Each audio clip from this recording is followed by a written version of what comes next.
One bright spot in the darkness of the world. Nintendo's music app. It's a very small one, too, because it's a great app so far, but they're slowly rolling out music on it, so it doesn't have everything yet.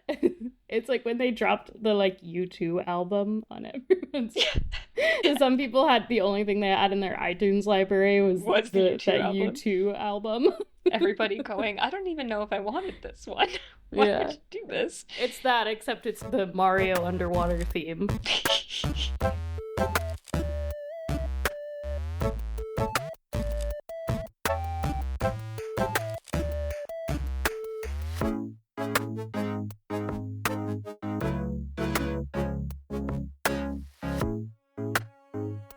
Hello, I'm Emmi. I'm Annie. This week we're playing Drova, Forsaken Kin. Drova, Forsaken Kin. We come to you at a difficult time for our democracy, which is why we're talking about video games, because we're not qualified to talk about anything else. Yeah, for posterity, this is recorded just after the 2024 election and Trump's victory therein. I don't think there's anything that we could say about it that hasn't already been said, but I think helpful to ground ourselves in the current context of feeling some kind of way.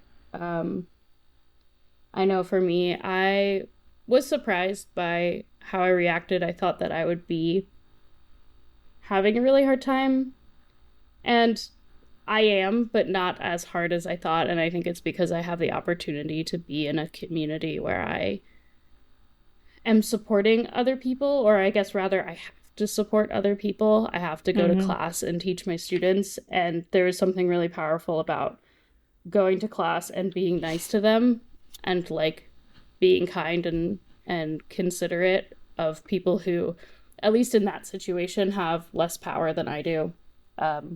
So I'll just say that that is something that's been grounding me recently, is being involved in the community that I'm in and supportive of other people.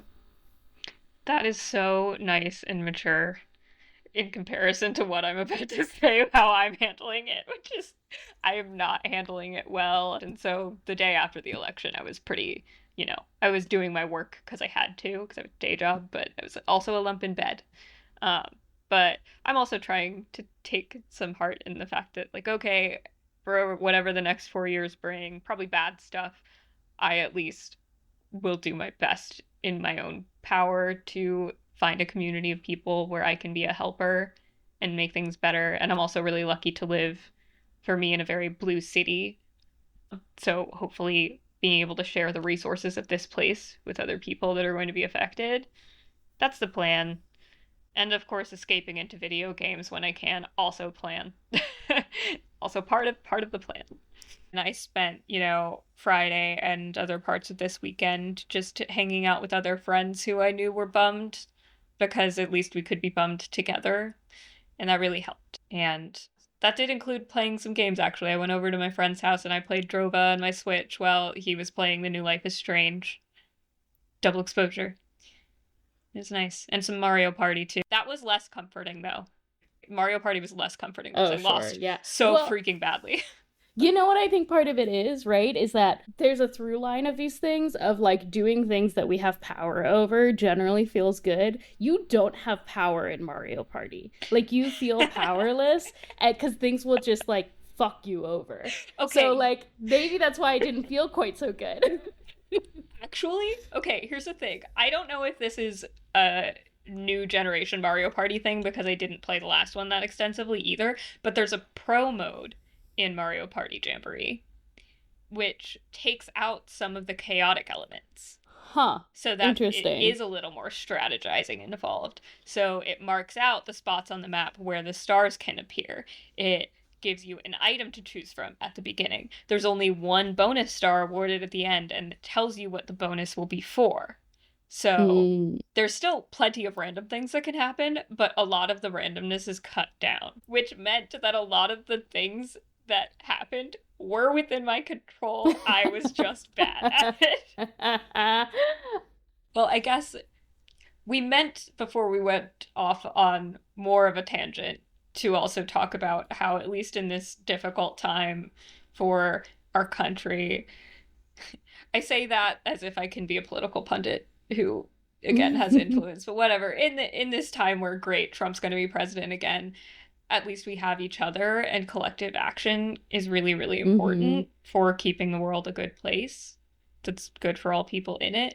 And so I think that really does relate to games, because we were just going to address some of the recent news in gaming, including the fact that Don't Nod Entertainment is striking in protest of layoffs. It sounds like the usual of higher ups at a studio mismanaged their business practices, and it's the rank and file that will suffer. If you don't know Don't Nod Entertainment, they're the original developer for the Life is Strange games. So they didn't make the recent one that came out, but the original Life is Strange. Also, there's Firewalk Studios, which was recently closed after the launch and then closure of their first-person shooter game Concord. I think that their closing message made it as politely clear as possible that they did everything they were supposed to do, and still there were these larger forces at play where Sony had the studio and like the rank and file workers suffer because of their poor business decisions. And it's not like unions can fix everything,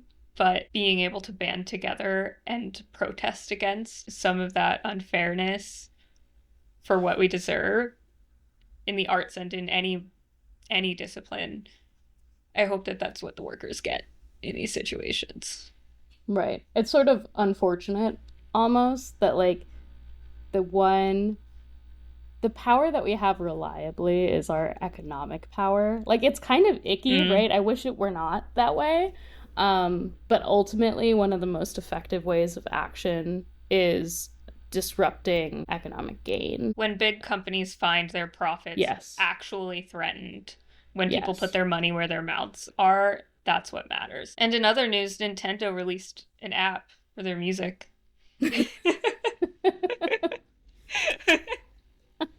It's a very silly little thing. One bright spot in the darkness of the world. Nintendo's music app. It's a very small one, too, because it's a great app so far, but they're slowly rolling out music on it, so it doesn't have everything yet.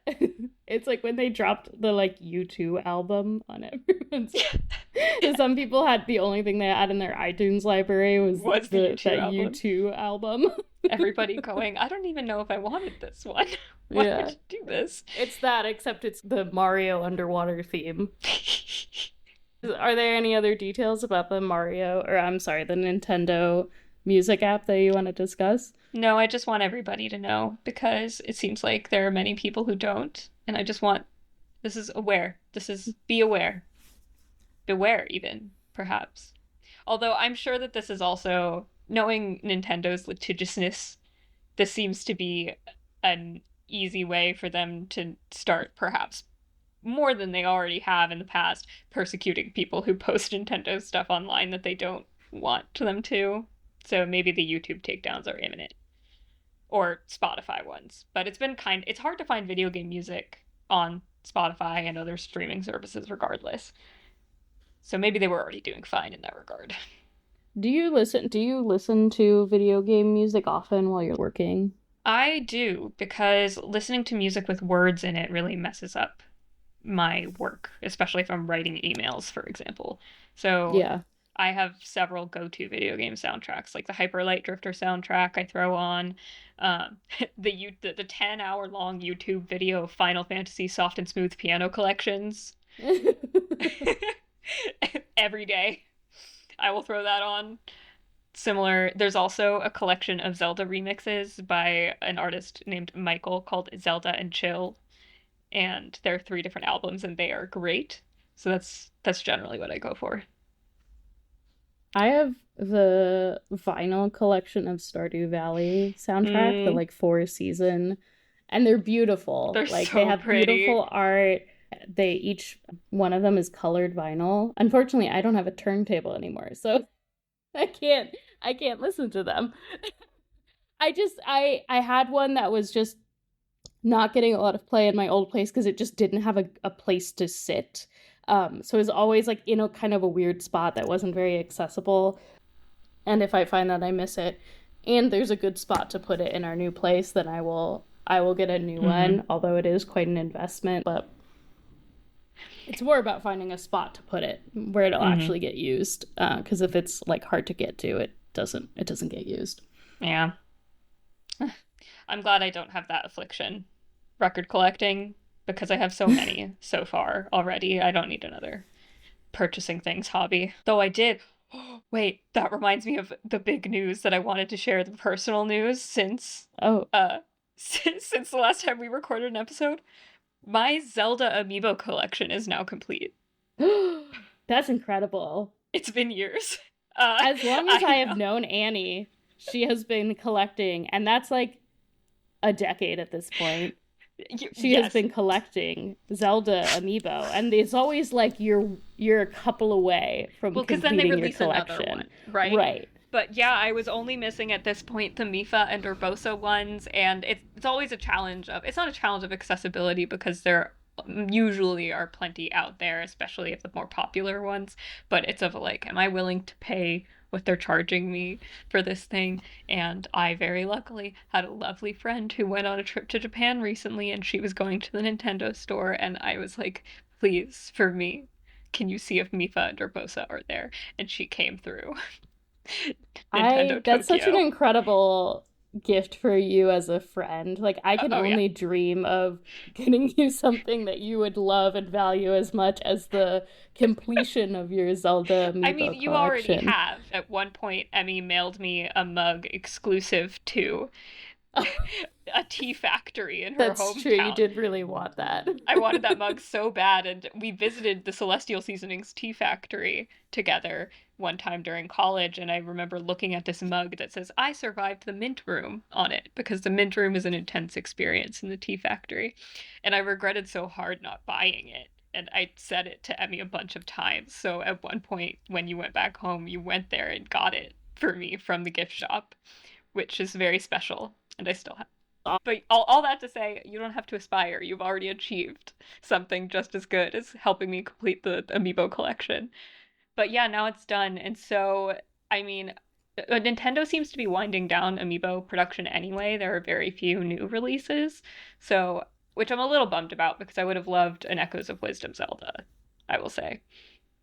Do you think, However, for whatever the Switch 2 is, whether they probably won't call it the Switch 2, do you think that they will probably not have amiibo functionality? Because the Wii U and the Switch both did. yes, they both did. And then the new 3DS also did. Mm. Original 3DSs did not. But I'm unclear on that actually. I wonder if they're gonna try to make space for a new gimmick of some kind instead. Yeah. But yeah, unclear. So all that to say as well, I think it might be complete. Again, barring any more releases of Amiibo in the Zelda line. I could be one of those insane people who collects two of each. Like you keep one in box and one out of box, but I decided long ago that that would make me insane and poor. So, so I'm I not feel doing like that. the poor part matters more to you than the insane part. I mean, a practicality. I'm already insane on various things, so but yeah, Okay. that's the news. That's gaming news.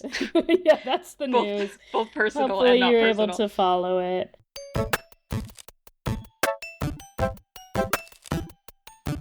Do we want to talk about Drova? Let's talk about Drova. I'm really excited to talk about it. I'm also excited to hear why you weren't excited about it, to spoil things a little bit. But first, I can introduce everybody to this game. So, Drova Forsaken Kin, or we're going to refer to it as Drova, but it has a subtitle, Forsaken Kin, is a pixel art action RPG released in October of 2024, so just very recently, by Just 2D Interactive and published by Deck 13. The developers, who are a very small German team, have said they were heavily inspired by Gothic 1 and 2, which were RPGs published for Windows in the early 2000s, also by a German developer named Piranha Bytes. I have actually never played Gothic 1 and 2, but I looked into them seeing as they were said to be such a heavy influence on Drova. And I definitely see where the inspiration came from. There are certain gameplay and plot elements that are carried over. So, like in the Gothic games, Drova, Forsaken Kin requires you to join one of two factions in the fantasy land you're exploring in order to move the plot forward. In order to apply any skill points you earn from leveling up in combat, you have to find teachers scattered across the land in your desired discipline or weapon. Gothic 1 starts with the main character breaking out of a prison camp, and there are actually several side quests in Drova which seem to pay homage to that plot line, which is something I'll address later as well, because I think Drova is a very union heavy, workers of the world unite kind of game, which I enjoy. And then what sets Drova apart from its predecessors is its gorgeous pixel art style, its inspiration from Celtic mythology, as well as it seems Greek and Roman mythology, which I'll also get Mm. into, and its Souls-like combat systems. I would also like to read out a list of features that Just 2D Interactive tweeted out when the game launched. It says, Drova's out now. Features. No crypto bro content or NFTs. No microtransactions. No loot boxes. No GIS weirdness, no horse armor, no QTE cutscenes, no AI generated content, and no cut content as DLC. It is a fully fleshed out single player RPG, which I really do appreciate. First off, calling out the crypto bros, AI people, and also saying, hey, like, we are launching a full game for you to play. We're not going to dribble out content and charge you for that dribbled content the way many games are tempted to go because that's what makes money these days. And again, they're a very small team. They have 6 lead artists and designers, and they are very active in the Steam forums right now, on the subreddit, and on their Discord, pushing out any updates to the game for lots of bugs. So I think that that's really, really neat. And we originally chose to play this game. Emmi, I think you might have been the one who sent it to the chat when we Mm-hmm. were looking at new releases. So it was a recent indie release. The story and the style and the RPG-ness of all of it was attractive to me, at least. And in the end, I've ended up playing it for over 60 hours, and I'm at the cusp of the end of the game. I'm going to finish it. And Emmi, how long did you end up playing it? Maybe like 8 hours.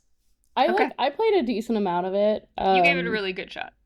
I gave it a good shot. I just didn't. I bounced off of it. So I guess to start, Emmi, how did you enjoy or not enjoy those first 8 hours? What was your experience at that time? We texted a bit while we were both starting the game. Yeah, I think well so it initially appealed to me. I was suggesting it because I do like RPG games. It was a recent indie release. And I thought that the Celtic mythology angle was interesting and would be Mm-hmm. cool. And it sounds like it is. I think it's quite reedy, talky, reedy. Mm-hmm. Like, you have to read a lot. Or you don't have to, but you can read a lot. Mm-hmm.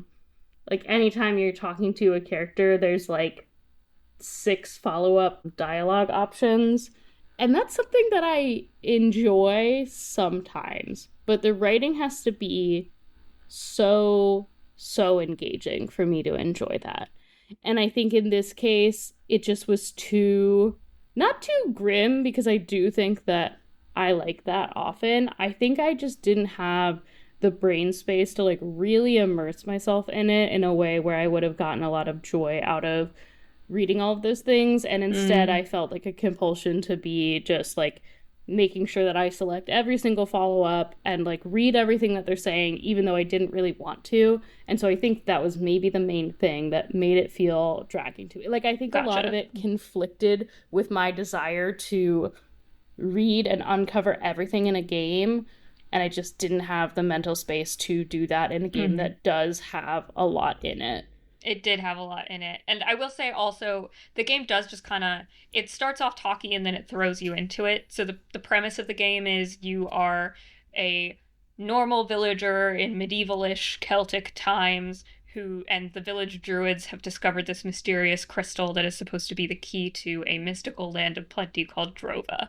So you, the random villager, follow the druids to go do a ritual with this crystal. The ritual ends up working, but not really. So you end up in Drova, but the druid who takes you there gets hurt And it turns out that the land of Drova is not the land of plenty that has been promised, but it has its own issues, and there are two factions who have differing views on what they should do about Drova, whether they should stay and try to make it this land of plenty, or whether they should say, F the gods, let's get out of here.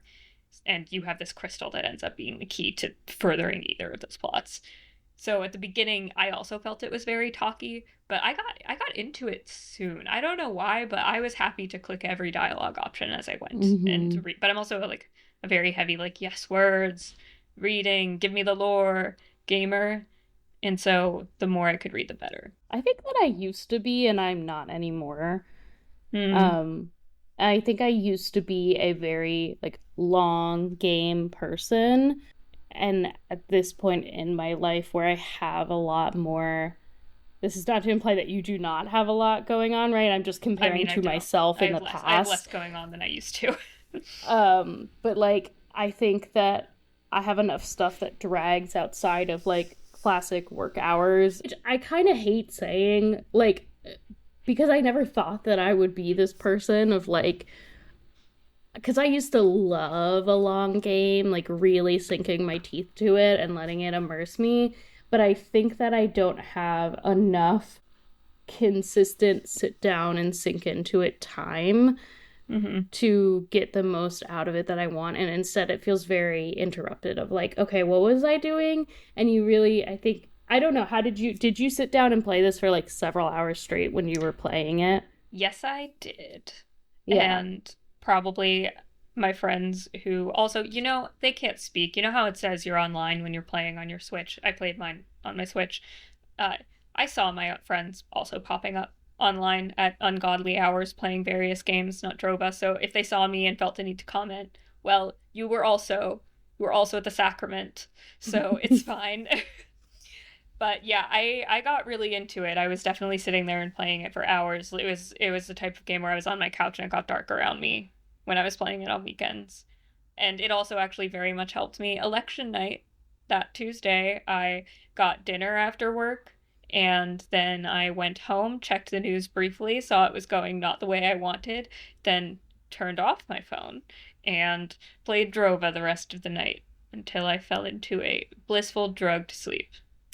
Uh, Thank you, Drova, for that. But yeah, I got really into it. I didn't bounce off at all, I would say. So were you able to sit? No, I wasn't. I think that was the hard part about it for me. I never got into the flow with it. I think because the combat is quite hard at the beginning. Like everything can kill you so fast. True. And you have to manually, I don't know if at any point in the game you level up to a map where you don't have to manually mark items of interest yourself. No. But we've talked about that before of like, I do think it's an interesting choice, and for some games is maybe more immersive, right? Or more like realistic to the way of like you're uncovering things. It's emerging itself instead of like, oh, go check off all the things on the list. But I think my brain is just at this point where it's too much for me to keep track of, and I would like a list to check things off of is what I'm looking for when I'm going to video games at this like current time in my life. Yeah. I would say a couple of things in response. I agree. That was actually one of my nitpicks for this game, is that I did wish that the maps were, even if they didn't mark things of importance on them themselves, I was wishing that they were more detailed, because the map that you get for what is actually a pretty small overworld in general, it's a very small but very dense overworld. I wish that you could zoom in, and it's mostly an overworld. You get extra maps later that are more zoomed in versions of portions of it, but they're limited as well. And then it's up to you to mark any caves you find, any like points of interest, any enemies you want to avoid or go kill later. And that did get tiring. It is definitely the type of game where it would help to have a notebook next to you to keep track of certain things. I didn't do that, so that's a little bit why I was also flying by the seat of my pants and reiterating over the map quite a bit. I've seen a lot of people in the Steam forums and the subreddit say this is a 30 to 40 hour game. Like I said, I've been playing for 60, but that's also because of some early game combat stuff that I think is partly what made you bounce off of, and then I dug in my heels. about it. Yeah. I think for me, it's like, to some extent, it's like you just gotta get good.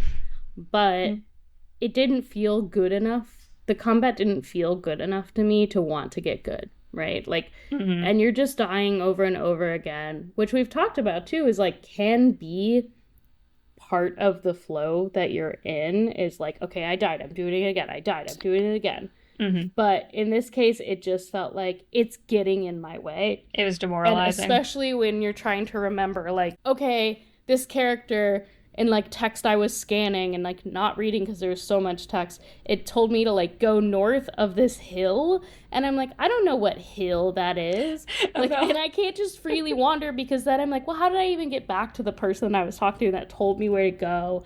They weren't like clear enough directions for me. And then on your way there, you just immediately get slaughtered by something, or you have to like run away and now you're in a totally different spot. So I think like one or the other of those things I would have been okay with, but both of them together led to me bouncing off of it. I gotcha. It's so strange that it didn't make me bounce off, because normally I am very much like, I want to be in control. I am going to look up everything I need to do. I will be min-maxing my stats on this for the specific build I want. But because the game was so new, that isn't really entirely an option. The community is kind of building those guides as we speak still. So I did go in quite blind, and because of that, I was kind of okay with being lost and dying a lot. So for the early combat stuff, when I didn't know where I was going, I just explored. I was just running. I ran a lot, and if I just so happened to circle my way back generally to where I started, great. If I didn't, well, I found it eventually. Also, the coward strategy was huge for me in this game. Normally, I encounter an enemy and I'm like, and now I have to beat this enemy. But I ran. I ran away so much and past things. I ran screaming, and I ended up in a lot of places I probably should have been early on in the game, which is why it then took me so long, because I was so underleveled, but I was determined to get through it anyway. And that was kind of fun. But it's all clicking now in the final hours of the game. I'm running over places that I went too early and going, oh, I was supposed to do this when I had magic.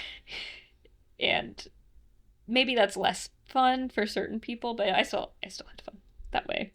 Yeah. I do like a game where you're like, oh shit, oh god, oh fuck. That was, you know, you run into something and you're like, oh god. Like, because I think that when you do beat those enemies, it feels really good. But I think just, yeah, that in combo with not knowing where I was going, being unable to like reground myself where I was just too frustrating to me. And I wanted to spend my time like doing something that took less brain power and was just a little bit more intrinsically satisfying to me. How far, I will ask you then, how far did you get into the game? Because early in game, what terms of happens? Like story or location on the map, if you can remember, because I want to talk about some of the stuff later on that I think you would end up enjoying if you ever picked this back up. But I want to know where we're starting from. Yeah, how far I got into the game. I had sort of just hit where you get introduced to that second faction. Gotcha. So in the game, when you start, you are funneled to an encampment of woodcutters who are neutral, and they're in the middle of the two main factions that you end up having to choose from. Yeah. I guess so. I really only ran into the first real faction. Gotcha. So the remnants camp.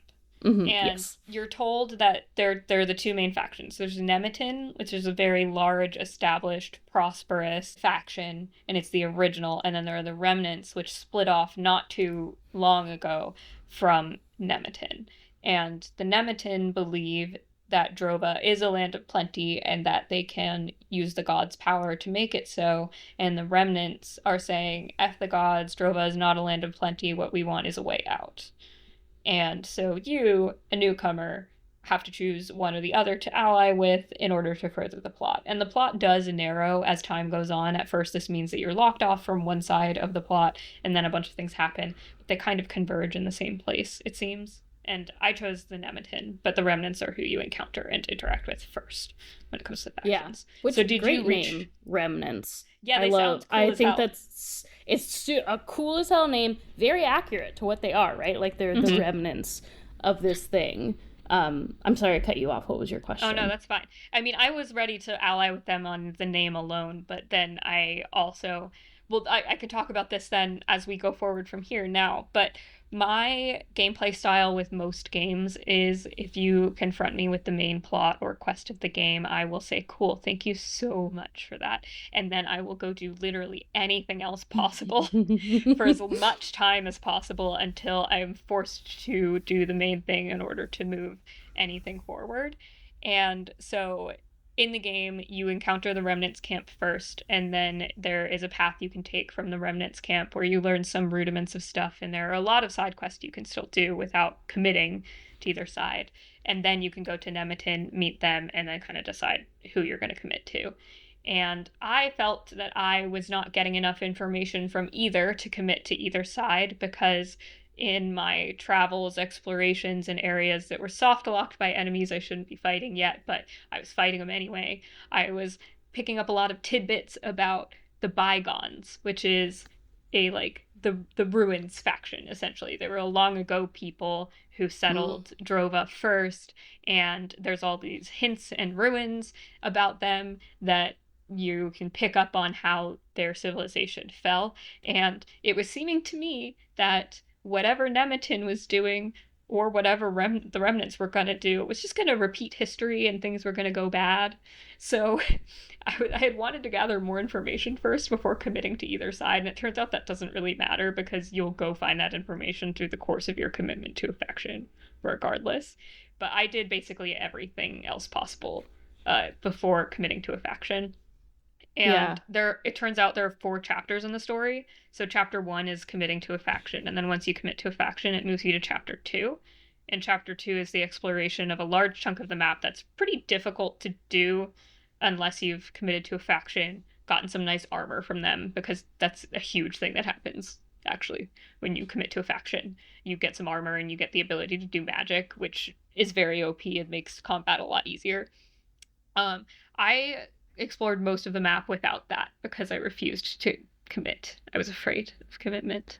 So, I think that there's like something in a lot of RPGs or any game where like your choices matter, where mhm. there is a fear of committing to one thing that's going to move the plot along because what if it means that you miss out on Yeah, I didn't something, want any right? doors to close. Yeah.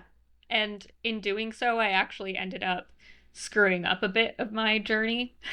Not in a super bad way, there's nothing that I hugely missed, but uh, I do think that probably the game could make it clearer that committing to a faction will open more doors for you than it Mm-hmm. closes.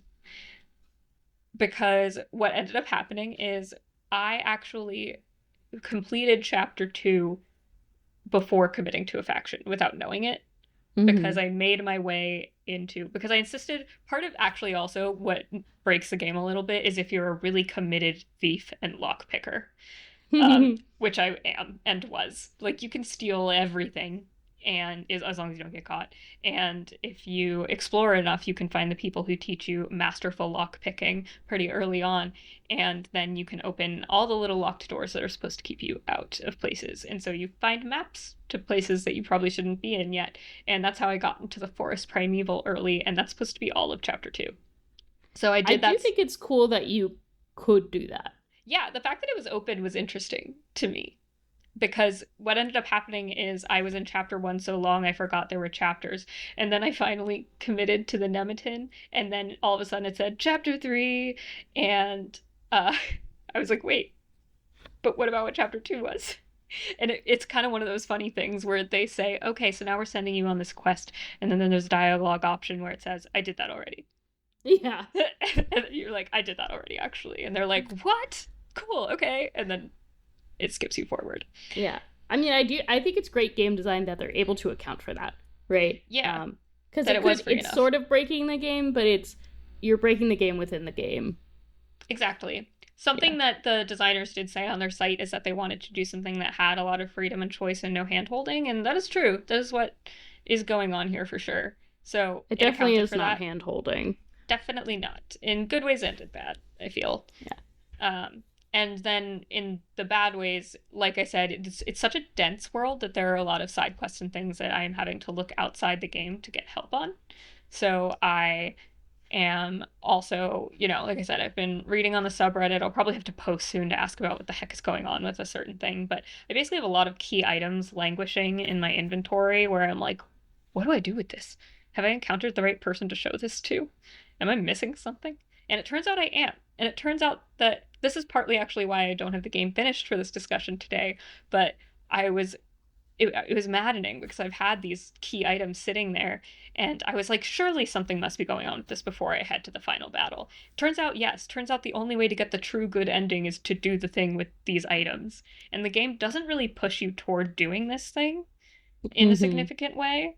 So I almost missed it. I almost just went ahead and finished the game without it, and I don't know what kind of ending that would have gotten me. Probably not the greatest one. So I would like to do this correctly this first time around. I'm gonna complete that bit of the side quest with my key items, and then we'll see what happens from there. But it's yes, it's a dense game, lots of side quests. I'm enjoying a lot of the characters as well. I mean, some of them feel interchangeable NPC wise. There are a lot of characters that don't have anything to say to you or do, but there are also a lot of side people who really have personalities and that you get to know. And one thing that I think that the game really does well is because the Remnants faction split off from the Nemeton, there are divisions between old friends. And Mm. so you sometimes get tidbits about one person that you met in the Remnants that it turns out knew these others in the Nemeton really well. And they're reminiscing about the good times when they were all still together and friends and playing pranks on each other or when they were growing up together. And that was really sweet and poignant. Is there like an option in the journal or that Mm-hmm. menu to see characters? No, there's not. You just kind of have to remember this stuff. Yeah. That is like something I think that like doesn't have to be handholdy, right? It's just a Mm-hmm. helpful reference to be like, here are the people that you met and what their names are and like what they were about. Because I think that's another thing, right? Where I'm like, I don't remember all these names. Um, True. like, so why should I care about these like old friends if I'm not grounding myself in them? Mm-hmm. The other thing I was thinking about is like just the concept of having like a true ending or a good ending, which is not to say that like endings shouldn't vary or there shouldn't be multiple endings, but I do think there is like some kind of tension between like your choices matter and there is one good ending, Mm-hmm. right? Or one Well, I think true either ending. way, your choices will still matter. It's just like the choices that you made might be leading you to something sadder than you think. That's all. Right. But I think that for me, or maybe for you, of this feeling of like you said, you're like, I want to do everything correctly Mm-hmm. the first time through. And I think the fact that there is that feeling, maybe it's an Mm-hmm. us issue, right? I But mean, maybe I feel a or a little me called out issue. because I don't think they refer to it as the true ending, the developers. Right. So maybe it's just like the nicest ending, and I just didn't Mhm. want to miss this big side quest because I was being a collector. I felt like I was doing Right. everything I needed to do to complete it. So it's not exactly the true ending in one way or another. I kind of like the secret endings type stuff though. Right. I think that maybe what I'm trying to get at there, and I don't, because I didn't play anymore, and because you've only had the one playthrough and haven't quite finished yet, I don't know whether this happens or not. But Hmm? I think when your choices matter, the ending should feel reflective of those choices in a meaningful way and not Mm-hmm. necessarily like you did or you didn't do this thing. And so it's like happy or sad. And it could be like, well, you didn't choose to go save this person. And so as a result, they died, right? Mm-hmm. But that feels connected very directly. And so I think it's pretty essential that it doesn't feel like, well, this random summation of choices sort of put me in this bucket. Oh, so I do know that some of how you get the good ending is behavioral based on your character. It's not just completing the side quests I'm trying to complete. Apparently, how much you've stolen and gotten caught, like if people are mad at you. So I'm probably fine. Apparently you can steal as much as you want as long as people don't catch you and you're still good. So yeah, like stealing and killing people and being needlessly cruel in certain situations, which you do have the opportunity to do, that will also factor in. So I hope at least that allays a fear for Yeah. a game that you probably won't go back and play. But Yeah. there are I mean, actually yeah.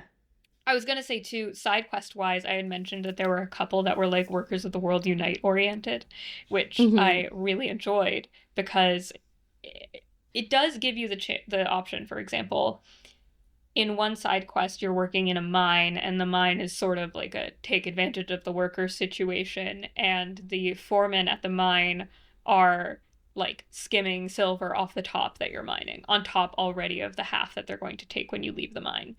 And there are other miners who attack you for your silver when you're new. And you have the opportunity to, first off, you can fight them, beat them up, or you can persuade them not to fight you by pointing out that, hey, maybe the bad guy here isn't me, the new miner who's also mining silver, but the boss who's skimming silver off of already what you're mining. You can convince them of that and say, okay, yeah, well, let's just go beat him up together then. And then when you meet the boss with these other two miners threatening to beat him up, you can either suddenly then flip and side with the boss and fight the two miners, or stay with the miners and beat up the boss. Obviously, I beat up the Hmm. boss, but and that worked out great. And then there was another side quest where you actually get enslaved into. It's very similar to the beginning of Gothic 1, where you're in like a prison camp and forced to labor to explore one of the ruins because the people in the ruins are trying to find an artifact. And you and a bunch of other missing people from across the world are there together, and you have to help them first off build up the morale and then build up the strategy to break out. There is one of the kidnappers who is kind to you, and before you go, you have the opportunity to spare her or not. I spared her, and like a noise played, one of their like da da da, and I wonder how that's going to come into play later, you know, Mm. because that was one very clear moment where you could have just killed her because she was part of the crew that did this to you. And there were other people in that crew that I did just kill. I had the opportunity to let them go too. I was like, no, you were an asshole, so you die. But overall, the game does, I think, encourage you to help your fellow man and band together with your fellow man to defeat the greater evil for the good of Mm. everyone. Just to to touch Hmm? back on something before about your choices in the game, I think sometimes I feel not cheated out of that opportunity, but I wish Mm-hmm. that I wasn't me, because I Oh find it no. very challenging in role playing games to not be like a good person. Hmm. And I think there's like interesting things from being a bad person that would be like cool to embody, but it feels really hard for me to do that. Even like the first time I played Persona 5, I Mm-hmm. like kind of messed myself up because like you're a high schooler in Persona 5 and one of your like skills is academics, and I'm such a like academic overachiever that I only focused on academics because I like couldn't bear for my character to like get a bad, not be at the top of his class, right? And so I just think about the degree to which my my own neuroticism impacts the way that I play these games, and it feels kind of like I'm missing out from being able to go down these other paths. Because for me, my choices do matter, but they always matter in a very predictable way. Oh, my question is there a game that works for you that way then? Or do you have any suggestions for how a game would work for you where you would still feel like you were having fun, you could make the bad choices, you don't feel like you're missing out? Or do I you don't just get know that stressed out when I it's this could type of game? ever. I don't know that I could ever make like the bad choices or like the cruel choices. Um, but I think what I would really like from a game is where your choices matter, and there's this is where I was going back to like a like good ending or a bad Mm-hmm. ending of like, or a happy or a sad ending. I think it would be really cool to have like a lot of different happy endings or good endings Aw. that are just like three houses, does this Mm-hmm. pretty well, right? Like, depending on which faction, most of the factions, the way it ends when you're successful is like pretty positive, and there's Mm-hmm. like different sides of how it's positive, right? Mm-hmm. And so I think that for me to really enjoy the like, oh, your choices matter and it impacts your ending, there have to be meaningful choices for me to be like different types of good people more than just like be a good person or a bad person. Mm. I'm far away because now I'm just thinking about, man, like how would I achieve this in my own narrative, in my own choose your own adventure? And it's really hard because it mostly just involves iterating so many times Yeah. to Yeah, it's create really enough challenging. I mean, words. think about how sprawling Baldur's Gate 3 is, right? Because there's Mm-hmm. so many um So many paths possibilities. to take. Yeah, just the like permutations are pretty significant. Mm-hmm. Um It's just a lot of yeah. labor. Um, the other thing I was just thinking about, the way that you're describing like workers rise up and there's this remnant faction and the Nemeton faction. Mm-hmm. I was thinking about like this theme of being within or without the system, of like, you know, the Nemeton is like, no, we can make this work and we'll Right. use the gods to make this work, whereas the remnants are not. But it sounds like the Mm-hmm. remnants, right, there is some capitalism themes happening in there, and so it's sort of interesting that that's happening in the group that's like, let's depart from this system or this world. And so I was wondering about Right. in the Nemeton faction if there's also a theme of that or not at all. Well, they're actually, it's funny because it is flipped in that you would expect the remnants to also be more radical in their politics of care for one another. They sort of are and sort of aren't. They're both equally problematic in that way. The remnants say that they'll help anyone regardless of whether or not they're in the faction. So without committing to them, you can still stay with them in their camp. You can become a worker in the mine and profit. You can get like a bowl of grub every day at the tavern, but also there is a lot of corruption within them and ego still. There's this one guy, Boris, who's one of the remnants, who is running a drug trade on the side, cheating people, etc. Um, and then within the Nemeton, they hold themselves very rigidly in terms of the people who are in and the people who are out. You have to Mm. commit and become part of the Nemeton and prove that you're worthy of them before you can be availed of any of their resources. But once you're in, it is very equitable, very supportive. It is about the community, but they're also super rigid on those rules. So one of the first thing that happens after you've joined the Nemeton, there's a whole side quest you can do to figure out. And actually, I think it's something that is required for the plot to move forward, but maybe not. But there's a side quest where you can find that someone within the Nemeton has been betraying the Nemeton, like stealing weapons from the Nemeton. They claim to have done it for the Nemeton's sake, for the greater good, which is the whole deal of the Nemeton, for the good of the Nemeton. But it was against what the leader had wanted, and it also involved a lot of lying and stealing. So, no, you're out of the Nemeton. And then they burn him at the stake. And I was really, and you have dialogue options throughout that to say, hey, I don't think that we should do this. It doesn't affect the fact that it's going to happen anyway. So it is kind of funny, even at least for me, that I went and chose to be part of Nemeton this time around. And the reason I did is because I want to know what's going on with the gods in Drova. It felt like getting the hell out of Dodge wasn't something I wanted to do yet, which was what the Remnants wanted. Ideologically, I think I would have picked the Remnants otherwise, because the Nemeton looks like this land of beauty and plenty, but actually they're pretty authoritarian, even though they're also very equitable and about sharing resources and supporting each other. I think that's really interesting. I appreciate that there's that degree of nuance where there's not clearly like one good or bad side. They just both have their trade-offs. They do. Yeah. And I think that also then helps in the end with the fact that the endings seem to converge for Drova, Mm. which isn't to say that your choices don't matter, because they do feel like they matter. They're two very different factions to be part of, but like, even beyond aesthetically. But in the end, though, the fact that they're both complicated means that they're heading toward a similar place. But I think that does come down to the fact that in the game, the two factions are both operating in the ignorance of what happened to the bygones. And I seem to be the only historian in this situation who cares. So, though there is, so even though there's those two main factions, there are actually two other large groups. There's this underground ruin raiders group that you don't encounter until a little later, and that's actually the big side quest thing that I'm handling right now to get the quote-unquote good ending. And they're the ones who are in the ruins discovering stuff about the bygones and these like long ago characters that I'm obsessed with. And then there was also a group of druids living in the forest primeval in harmony with one of the gods.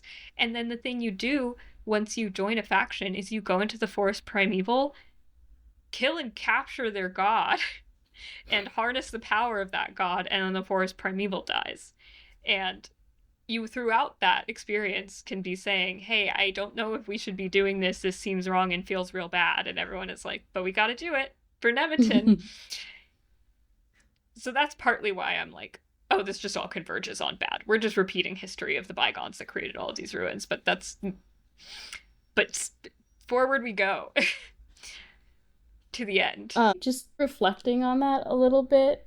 And you had asked me if there was a type of game or like a design that would make me feel more comfortable with making like the bad choices. I think if there was a game where the only options were to be bad, similarly like how I would love a game where there are lots of different options to be good in different ways, I think I would be okay with being bad in a game where the only option is to be bad. But there are maybe multiple different versions of being bad, like a villain simulator or something, villains right? only.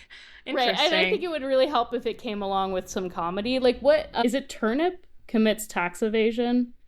Oh, Turnip Boy commits tax evasion. Yes, Turnip Boy commits tax evasion is like very silly, yes. But you like are mostly doing things that are maybe harmful or like, yeah. I think that sounds fun.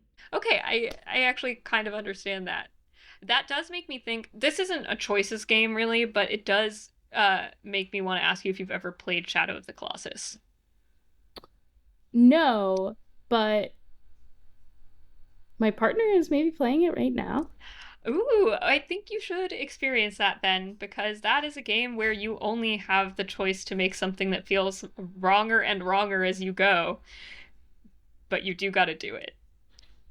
Yeah, well, I mean, I think the thing is, it's less about, like, I do want to have the option to go about things in different ways, but maybe if they're all ultimately bad, like Untitled Goose Game, like, I think it also has to be silly, right? Okay. Like, it has to be silly and, like, goofy and not close enough to, like, actually doing harm in a world and more of a way of, like, being a nuisance or an agent of chaos, maybe is, like, the most comfortable I can get to it. Gotcha. That's rough. I feel like there's not a lot of options for you out there in that case. I don't know. Like, I still like being, like, even though I feel like my brain is forcing me to, I still like options where it's like, well, I could do a bad thing or I could do a good thing and I'll do the good thing. Really wanted to like Red Dead Redemption 2, or I really wanted to play it. And I just gave up because I kept accidentally punching my horse. And just the fact that you could accidentally punch your horse, or you could punch your horse, I was like, I can't do this. What if I accidentally punch my horse again? That's so terrible. I accidentally killed my horse in Breath of the Wild. It was awful. But you have an option to, like, revive them, right? Don't you? Yes, but the horse god does call you out for it. They make you feel really bad about having your horse die. And also the other thing that I didn't realize about the horse dying is that when your horse dies in Zelda Breath of the Wild, unlike every other thing that dies in the game, the body doesn't disappear. It just lingers there. Ooh. And then you feel even worse. That's rough. I think I would also maybe be really interested in something that has a theme of, like, rehabilitation, right? Where if, like, during the first part of the game, you're doing really awful things to people, and then the second part of the game, it doesn't just come back to haunt you or make you feel shitty for doing them, but instead there's, like, a path to rehabilitation.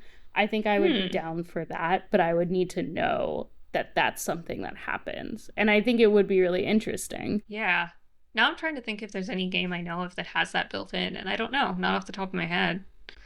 I guess in terms of being a nuisance and in wrapping up my thoughts on Drova, which I've expressed pretty much all of them. I really loved it. I think it's worth a deep dive if you've got time for a deep dive and if you really like old school RPGs and the pixel art style and a bit of a difficult combat experience. You also can be a nuisance in several instances, which is really fun. There are several quests that you can complete just by stealing something or ripping somebody off, and then when you get to talking to the person who gave you the quest, they're like, hey, did you complete this by stealing? And you can say, but you got what you wanted, right? I will say, other thing, too easy to steal in this game. I liked the stealing, so I'm glad it was easy, but also sometimes I would just be trying to talk to a tavern keeper, but there were beers on the counter in front of him, and I would accidentally just steal a beer, and then suddenly everyone in Olaf's tavern was tearing me to shreds and looting my body because I accidentally stole the beer. I was just trying to talk to Olaf, but it's fun to be bad sometimes. So whatever happens, I hope that my side questing will matter, and I will probably be laughing at myself for spending like 70 hours on this game where many people spent 30. But that's, because I had to get good. Yeah. I mean, I do feel like in games that are longer games that I am really in for, I spend about 20 hours more than the estimate is usually. Makes sense.